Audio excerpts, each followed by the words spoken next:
अस्सलाम वालेकुम students. Last lecture में हमने CLO 7 स्टार्ट कर दिया था, जो कि था थर्मोडायनामिक्स के सेकंड लॉ से रिलेटेड। इसमें हमने kelvin Planck statement, Clausius statement को जो है वो स्टडी किया था, और हीट इंजन्स की एफिशिएंसी को किस तरह से निकाल सकते हैं, और रेफ्रिजरेटर्स या हीट पम्प्स की कोफिशिएंट ऑफ परफॉर्मेंस को कैसे निकाल सकते हैं, उसको हमने देखा था।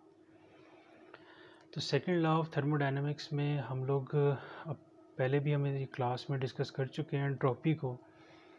तो आज हम थोड़ा सा ब्रीफ जो है वो एंट्रोपी को दोबारा से डिस्कस करेंगे, क्योंकि ये सेकंड लॉ को डिस्कस करते हुए एंट्रोपी को डिस्कस करना ज़रूरी है। एंट्रोपी का कॉन्सेप्ट जो है वो क्लियर होना ज़रूरी है। तो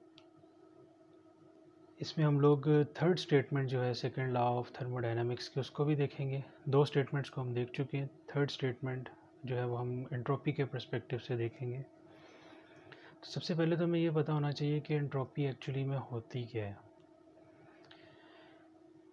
देखें, लेंथ को जब हमने मेजर करना होता है तो उसके लिए हम लोग स्केल यूज़ करते हैं। टेम्परेचर को मेजर करना होता है तो थर्मोमीटर को यूज़ करते हैं। टेम्परेचर हमें एक्चुअली में बताता है कि मतलब फ़िज़िकल क्वांटिटी जो है वो, टेम्परेचर जो है वो हमें बताता है कि kinetic energy, average kinetic energy of molecule, जिस ऑब्जेक्ट का हम लोग टेम्परेचर मेजर कर रहे हैं। इसी तरह अगर आपने वेलोसिटी मेजर करनी होती है तो टाइम के रिस्पेक्ट से आप देखते हो कि कितना डिस्टेंस कवर हुआ है। इस तरह हर फिज़िकल क्वांटिटी को जो है वो आप मेजर करते हो। अगर आपने किसी ऑब्जेक्ट में डिसऑर्डरनेस मेजर करनी है, क्या मेजर करनी है? डिसऑर्डरनेस।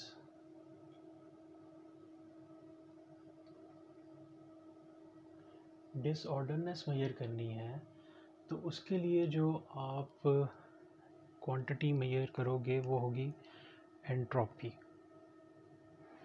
अब इससे कुछ आपको समझ नहीं आ रही कि डिसऑर्डरनेस से क्या मुराद है। जिस तरह आइस है, आइस में जब वो मेल्ट होगी तो उसके जो आइस स्ट्रक्चर है वो ऑर्डर्ड स्ट्रक्चर है। आइस स्ट्रक्चर ऑर्डर्ड स्ट्रक्चर है, लेकिन जब वो मेल्ट होगी, वाटर में कन्वर्ट होगी, तो वो डिसऑर्डर्ड स्टेट में चली जाएगी। ठीक है, तो इसके इस आइस को मेल्ट होते हुए जो डिसऑर्डरनेस है पर केल्विन, वो कितनी है, तो उसको मेजर करने के लिए हम लोग जो क्वांटिटी मेजर करते हैं वो है एंट्रोपी। एक्चुअली में एंट्रोपी हमें ये बताता है कि जब आप किसी चीज़ को डिसऑर्डर स्टेट में लेके जा रहे हो तो उसमें आपके पास कितनी, जब आप एनर्जी दे रहे हो, मतलब आपने आइस को मेल्ट करना है तो आपको हीट एनर्जी देनी होगी। अब हमने एंट्रोपी को किस तरह से स्टडी करना है? हीट की फॉर्म में, क्योंकि हम थर्मोडायनामिक्स पढ़ रहे हैं। तो एंट्रोपी मतलब हीट की वजह से जो स्ट्रक्चर में चेंज आ रहा है, जो उसकी डिसऑर्डरनेस बढ़ रही है किसी स्ट्रक्चर की, किसी ऑब्जेक्ट की। जिस तरह आइस है, इसको आप हीट दे रहे हो, आप हीट दे रहे हो, ठीक है। हीट देने की वजह से, क्योंकि ये थर्मोडायनामिक्स पढ़ रहे हैं तो एंट्रोपी को हमने किस रिस्पेक्टिव से पढ़ना है? हीट के रिस्पेक्ट से। आप हीट दे रहे हो तो इसके अंदर डिसऑर्डरनेस आ रही है। अब हीट जितनी आप दे रहे हो तो ये जो डिसऑर्डरनेस आई है, इसमें आपको जितनी आपने एनर्जी दी है वो, उसमें से कितनी एनर्जी जो थी वो अनअवेलेबल थी इसको डिसऑर्डरनेस स्टेट में लाने के लिए। मतलब एंट्रोपी जो है वो अमाउंट ऑफ एनर्जी हमें बताती है जो अनअवेलेबल होती है फॉर वर्क। एंट्रोपी एक्चुअली में हमें क्या बताती है? अमाउंट ऑफ एनर्जी,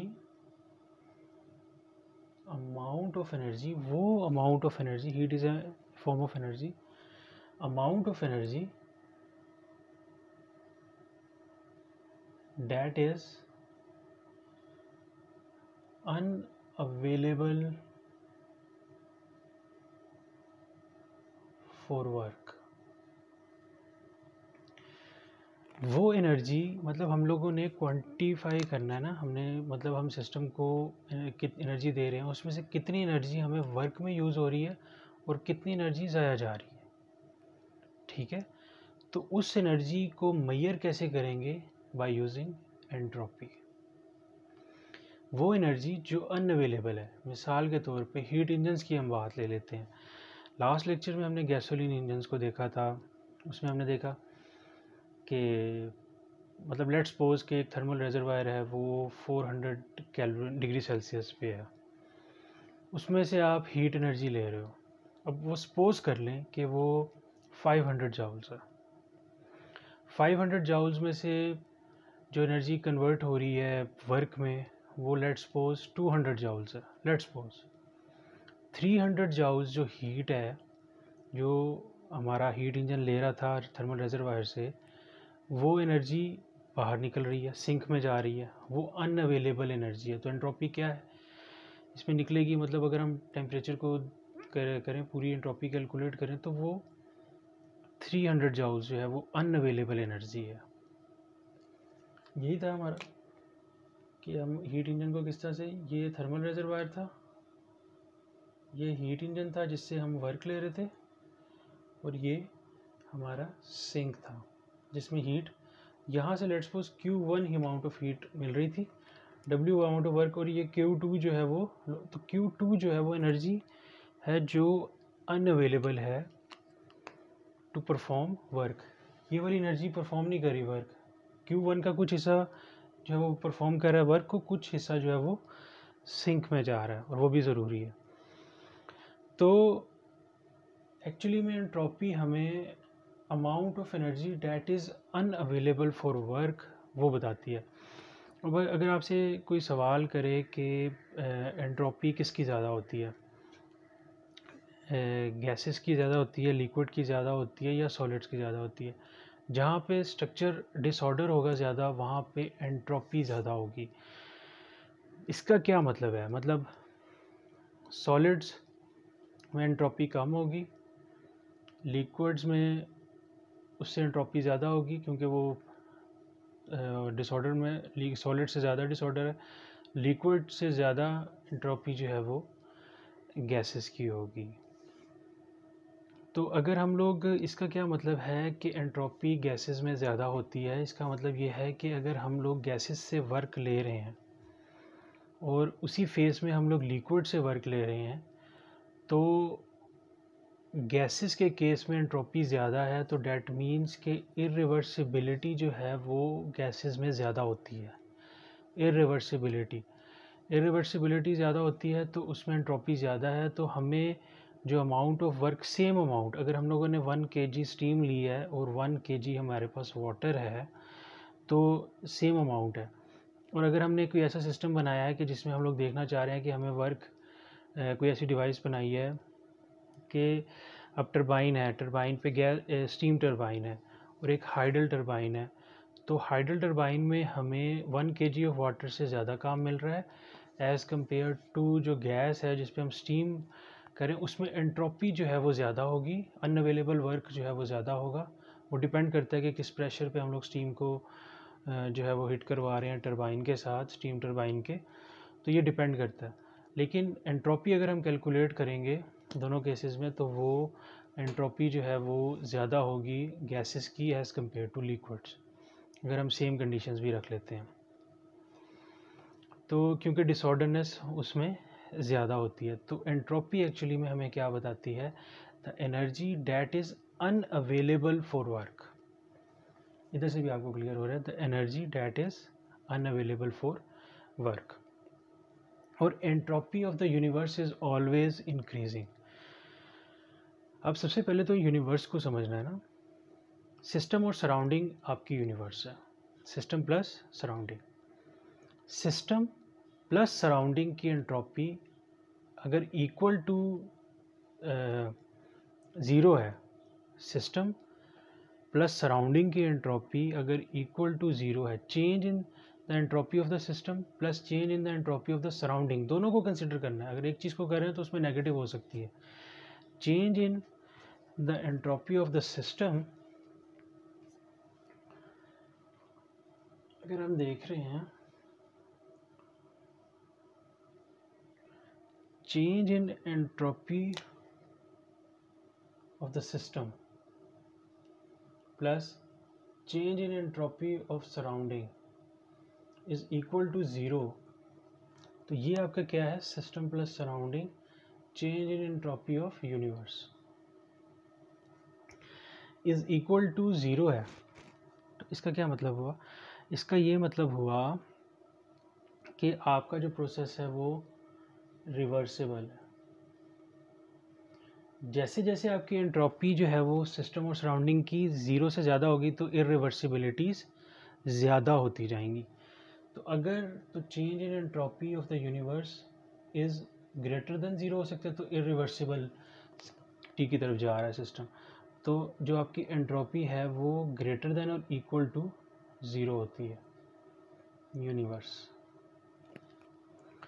ठीक है, अगर सिस्टम की एंट्रोपी नेगेटिव आ रही है लेकिन सराउंडिंग की एंट्रोपी फिर पॉजिटिव होगी, और जो आपका आंसर आएगा वो या तो ज़ीरो आएगा या ज़ीरो से ज़्यादा आएगा।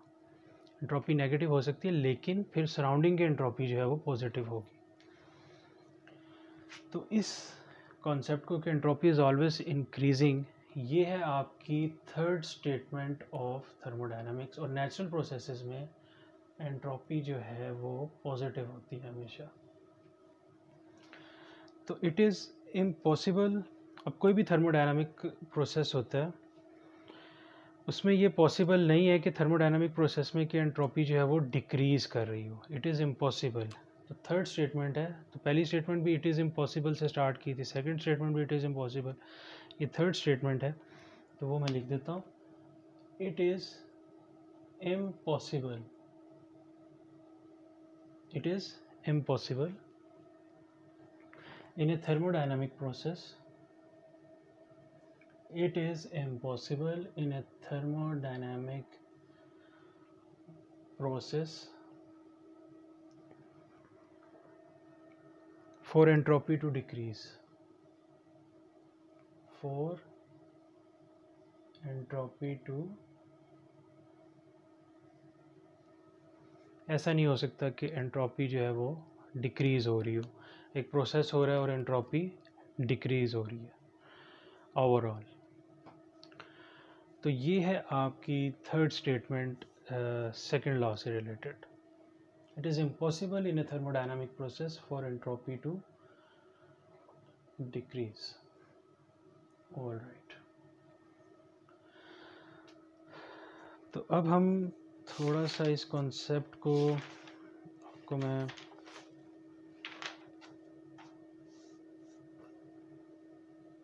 तो हमारा जो थर्मोडायनामिक्स में कंसर्न होता है वो एक्चुअली में होता है because of heat transfer. Entropy change जो हमारा कंसर्न होता है due to heat transfer. In thermodynamics हमारा जो कंसर्न होता है वो होता है entropy change because of heat transfer. तो एंट्रोपी चेंज का जो फॉर्मूला होता है वो होता है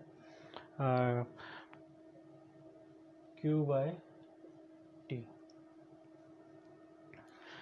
या अगर आप इसका यूनिट क्या होगा,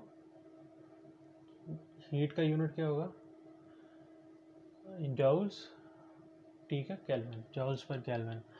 इसको आप इस तरह भी लिख सकते हो इंटीग्रल फॉर्म में dQ/T। ये होता है एंट्रोपी को कैलकुलेट करने के लिए हम लोग यूज़ करते हैं। तो एंट्रोपी होता है the amount of energy that is unavailable to do work, measure the disorderness. Okay, तो अब मैं आपको एक कन्फ्यूजन जो है वो दूर करने के लिए एक एग्जांपल करता हूँ। सिंपल एग्जांपल है एक, उसको देख लेते हैं ताकि पता चल जाए कि एंट्रोपी जो यूनिवर्स की है हम बात कर रहे हैं वो हम क्या बात कर रहे हैं। सपोज करें कि आपके पास वाटर है, ठीक है, आपके पास एक बीकर में वाटर है 250 ग्राम्स, ठीक है, ये जस्ट एक आपको समझाने के लिए मैं एक चीज़ एग्जांपल कर रहा हूँ। और एक दूसरा बीकर है, सेकंड बीकर है, और उसमें जो है वो भी 250 ग्राम्स वाटर है, H2O। ओके, जो आपके पास ये जो दोनों है ना बीकर्स, ये कनेक्ट किए हुए हैं आपने, इनमें जो है वो एनर्जी ट्रांसफ़र हो सकती है, हीट एनर्जी ट्रांसफ़र हो सकती है। हमने थर्मोडायनामिक्स में एंट्रोपी चेंज देखना होता है because of heat transfer, dQ/T। Okay, अब ये जो बीकर में पानी है, ये सपोज कर लें कि ये 100 डिग्री सेल्सियस पे है, ये 0 डिग्री सेल्सियस पे है। हीट हाई टेम्परेचर से लो टेम्परेचर की तरफ ही ट्रैवल करती है, तो Q जो है वो ट्रैवल कर रहा है हीट।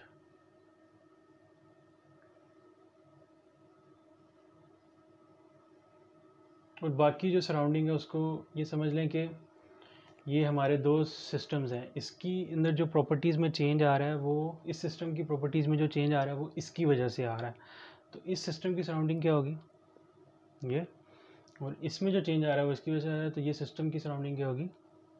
सराउंडिंग क्या होती है, जिसकी वजह से किसी सिस्टम में चेंज आ रहा हो। ओके, तो हीट जो है वो ट्रैवल कर रही है इस डायरेक्शन में, ये 100 डिग्री सेल्सियस पे है, ये 0 डिग्री सेल्सियस पे है। ओके, तो ये जो हीट है ये कब तक ट्रैवल करती रहेगी, जब तक कि दोनों का टेम्परेचर सेम नहीं हो जाता। मतलब कि ये जो 100 डिग्री सेल्सियस पे आपके बीकर है, इसका टेम्परेचर हो गया,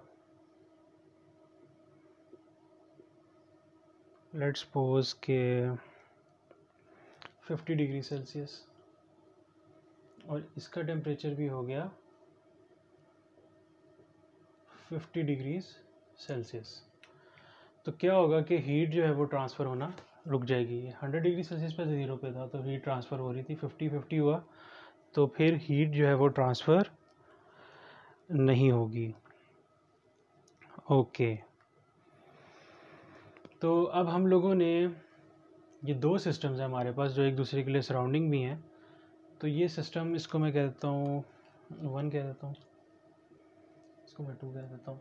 तो अब हमने इंडिविजुअली इन सिस्टम्स की जो अंदर जो एंट्रोपी में चेंज आया वो निकालना है। तो हम देखेंगे कि एक सिस्टम की एंट्रोपी डिक्रीज़ हो रही होगी, एक सिस्टम की एंट्रोपी इंक्रीज़ हो रही होगी, और जब दोनों का हम सम करेंगे, जब यूनिवर्स की एंट्रोपी निकालेंगे, तो वो इंक्रीज़ ही हो रही होगी या ज़ीरो के बराबर होगी। तो ये डिपेंड करता है कि हम किसकी जो है वो एंट्रोपी निकाल रहे हैं। तो अब इसमें आप देखें, सिंपल है कि पहले मैं इसकी एंट्रोपी अगर कैलकुलेट करना चाहता हूँ, तो डेल एस, इसकी मैं एंट्रोपी निकाल रहा हूँ, is equals to del Q by T average.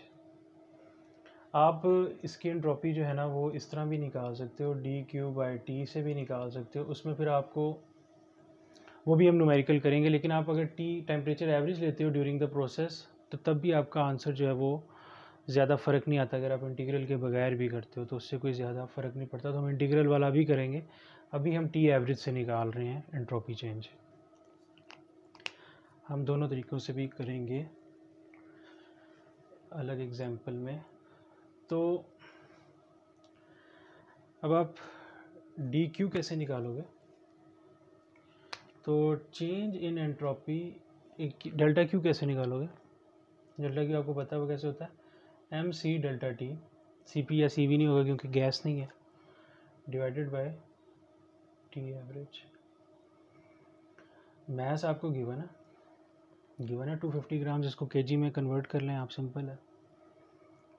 Specific heat for water क्या होती है वो भी आपको पता है, वो होती है 4186। स्पेसिफिक हीट क्या होती है कि वो हीट एनर्जी जो आपको रिक्वायर्ड होती है किसी भी सब्सटेंस की, किसी भी मैटर के 1 डिग्री राइज करने के लिए टेम्परेचर, जो हीट एनर्जी रिक्वायर्ड होती है, तो वो आपको वाटर का पता है, वो होता है 4186। मैथ्स आपको पता है, सी भी आपको पता है। चेंज इन टेम्परेचर क्या है, तो इसको मैं थोड़ा सा आपके सामने लिख भी देता हूँ। ये हो गया 250 को आप कन्वर्ट कर लीजिएगा उसमें केजीज़ में, और ये केजीज़ में कन्वर्ट करना है आपने। तो ये मतलब 1000 से जो है वो डिवाइड कर देना आपने इसको, ठीक है। तो ये 0.25 हो जाएगा केजी में, 0.25, ठीक है। और 0.250 केजीज़ में आपने 250 ग्राम को केजीज़ में, और इसका जो होता है वो होता है 4186 स्पेसिफिक हीट जाउल्स पर केजी डॉट के। और जो टेम्परेचर है टी फाइनल कितना है, 50 डिग्री सेल्सियस। आप डिफरेंस ले रहे हो तो इसमें आपको केल्विन में कन्वर्ट करने की ज़रूरत नहीं है, डिग्री सेल्सियस में भी आप लिख सकते हो डिफरेंस में। 50 डिग्री सेल्सियस पहले कितना था initial, 100 divided by T average. T average क्या होगा, 100 plus 50 divided by 2, 150 divided by 2, ये कितना हो जाएगा 75।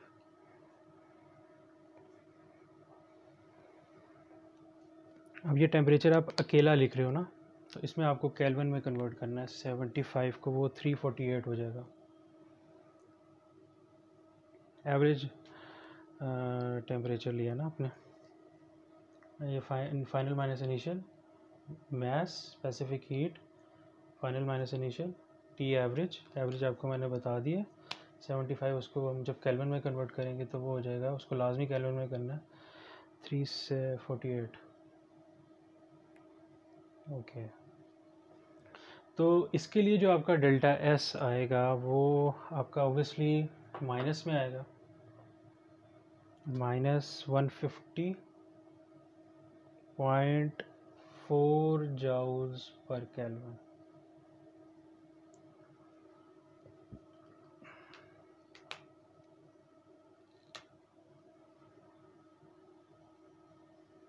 माइनस में आ रहा है इस सिस्टम का।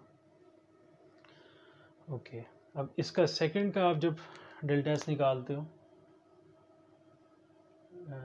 Del Q by T average, del S M C delta T by T average, mass is 0.250 kg, C is 4186 joules per kg। आपको टेबल्स में मिल जाएंगी वैल्यू।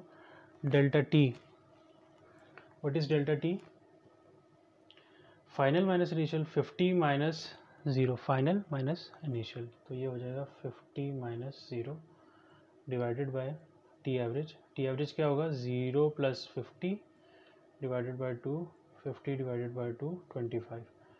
25 को अब आपको कन्वर्ट करना होगा किसमें, केल्विन में, 298 केल्विन।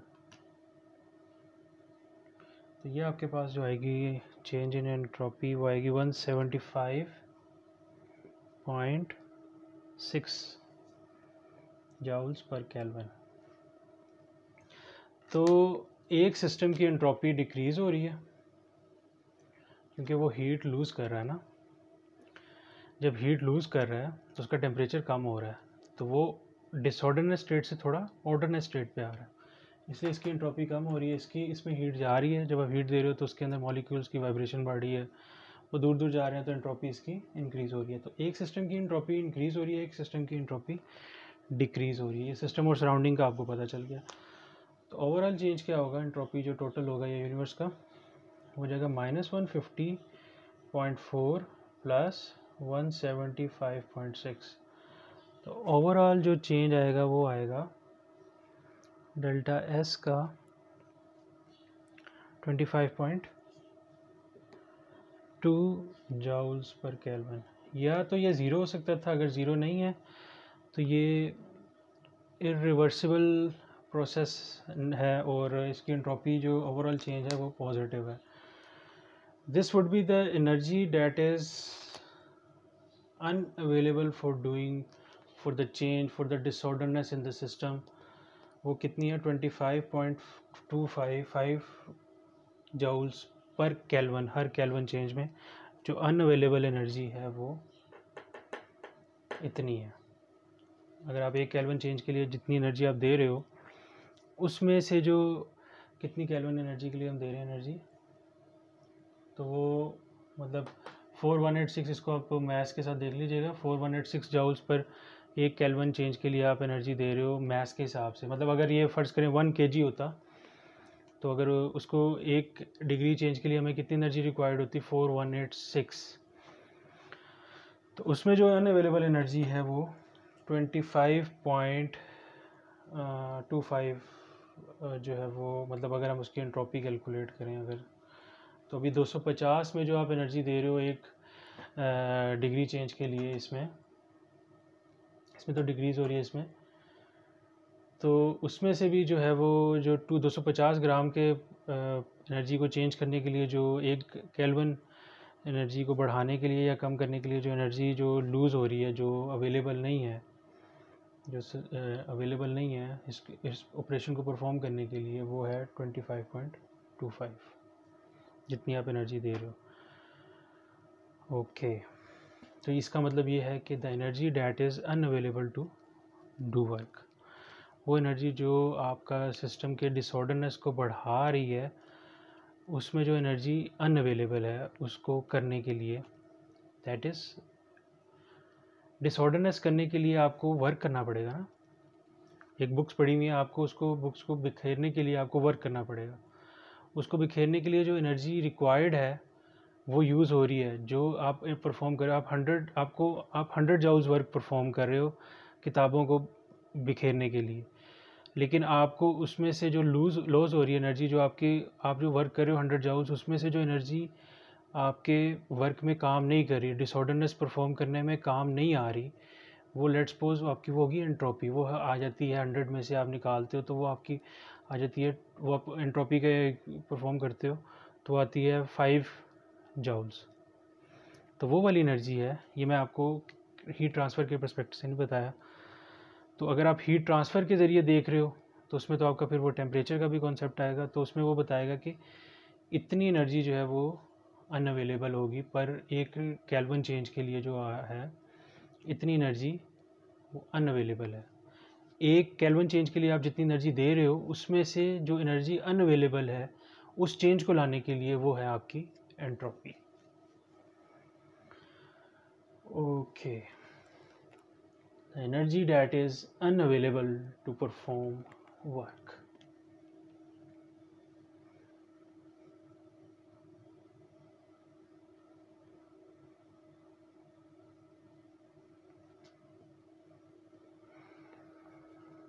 तो ये हमने देख लिया कि सराउंडिंग और सिस्टम में जो है वो ओवरऑल जो एनर्जी होती है वो आपकी इंक्रीज़ ही होती है।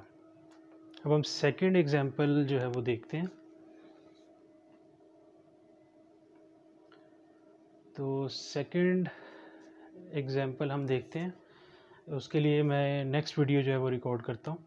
तो सेकंड एग्जांपल में हमें मज़ीद जो है वो क्लियरिफिकेशन होगी एंट्रोपी के कॉन्सेप्ट की। तो अभी हमने फर्स्ट एग्जांपल देखी है सिस्टम और सराउंडिंग की, अब हम सेकंड एग्जांपल देखेंगे। Thank you.